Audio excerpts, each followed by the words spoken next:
Grant, we'll begin with team news first of all. How's the squad shaping up ahead of this weekend's game against Nottingham Forest? Yeah, everyone's fine from last week. Nothing out of the ordinary from the game. So we are, as we were over the past few weeks, which is good. It's been the same team for the last 3 matches. Is that indicative of how pleased you've been with the performances of your players? Yeah, I think the performance levels have been high, particularly over the last maybe 7 or so games. And it's helped us obviously get the results that we have got over the last particularly 6. So, it's been pleasing to see, and obviously everyone's chomping at the bit to play. The standards in training are always going up, and everyone wants to be a part of the team at the minute, which is great. But the boys have done well, who have played, and it's important that we look at that. But also, like I say, always it's important that we see any areas of the opposition that we feel we can hurt, and sometimes that doesn't mean the same team will go again. But the performance levels of the lads who have started the last 3 games have been very high. Tyler Smith made an impact after coming on in the last match against Bristol City. He also scored 2 goals for the 23s on Monday night. How close is he to breaking into that first team? He's close. Tyler is doing very well, like a lot of other players as well, who probably haven't had the opportunity. It's great to see the competition that we have at the football club in every position, just not in the forward areas. But we've got people waiting in the wings all the time and ready to pounce once the opportunity comes. So, Tyler's no different. Brandon Fleming was also involved in that match. How did you feel he did on his return from injury? It was actually a good game. It was good for us to get a lot of the players some minutes. It's a shame, obviously, you're only allowed to play 3 overage players, because it'd been nice to get, Tom Aves and particularly Tom Huddleston some more minutes. But it was nice to get all of them minutes in the game. Brandon's obviously come through the game very well, which is good. So that'll give us an opportunity to maybe look at Jake Leake to see if we can get him out to get him some games over Christmas. It's something that we're looking at this present time, as well as a lot of the under-23 players. Obviously, their games programme stops over Christmas, so it's important we get them out to play some games. But it's good to see Brandon back. He's missed the majority of the season so far, and I thought his performance level was high, which is good. And we need everybody, particularly over this Christmas period when the games come thick and fast.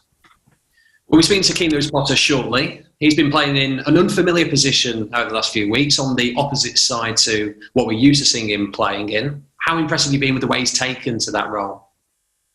He's played them both, Dan, and it's good to see that him and Ryan have the flexibility to do both. And I think if you'll notice in games that the both of them switch and move, and we don't ask them to play in straight lines. We ask them to play in different positions. So, he's been great, King. I think he's had a really good season so far. His performances have been very high in every game he's played, and he's a real threat for us. So it's nice to see. 14 points for the last 18 points available. How confident are you that we can continue this upward trajectory and continue to move up the table? Well, we want to just try and get better and better. We understand that every game in this division is tough, and again, we're coming up against a team who have been exceptional under Steve Cooper since he's gone in. I think 8 wins, 6 draws, 8 wins, 6 draws and 1 defeat. I think he's had. That's an incredible turnaround from where they were when he took over. So, they're a big club, massive fan base. It's I believe there's going to be 1,700 Hull fans travelling as well. It's got the recipes for a great day and a great game, and we want to see if we can come out on top of it, just like every game we go into. But we know it's going to be a tough game, but we're looking forward to it. What has Steve Cooper changed since going in there? Because it has been a remarkable transformation. Well, he's obviously inherited a very good group of players, and obviously the first window's coming up, and I'm sure he'll want to make his mark on it. But we've got a great squad. They're a squad that's been in and around the top 6 of this league for a long time now.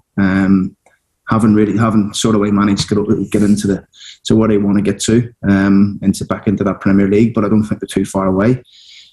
So what's he changed? Obviously, you can see the belief, the confidence in the players now. You can see that a little bit like us, probably over the last 6 or 7 games, and once you get that belief and that confidence and that momentum's with you, then you feel as if you can get anything, get anything out of games. And it's going to be a good game. I feel they're a good footballing team. They've got some real dangerous players, particularly in the forward areas. people like Johnson and Lolly if he comes back, and Lewis Grabban. These people are top players at this level. We know a lot about Brennan Johnson, obviously last year at Lincoln. So they've got quality all through their team. Just like every team has in this division, and we have to be on guard of that. But also making sure that we try and take our plan to their home and see if we can come away with a good result. We had a very good result on our last visit there in 2019-20. What are your memories of that evening at the City Ground? Not great, to be honest. I know we won the game, but not great in terms of the whole experience of it. I just remember the goals. I think Josh McGuinness might have scored there, and I'm not sure who got the second one. Was it Jared? It might have been Jared. Yeah. So, it was a good result for us on that day. I think the only thing I remember about it was we moved ourselves closer to Forest in the table. But look, it's a tough place to go, the City Ground. They're on such a very good run at the minute. We want to go there and see if we can upset that a little bit. As you mentioned, there will be a big backing from our supporters. 1,600 fans have already purchased their tickets. The final game before Christmas, what will that mean for you to have that support? Oh, it's amazing. I mean, the fans are great here anyway, and particularly when the away fans, they're amazing. They travel up and down the country to support us, and it's not easy at this time of the year, given the fact that it's an expensive time for everyone. Christmas, I know it is for me with 3 kids.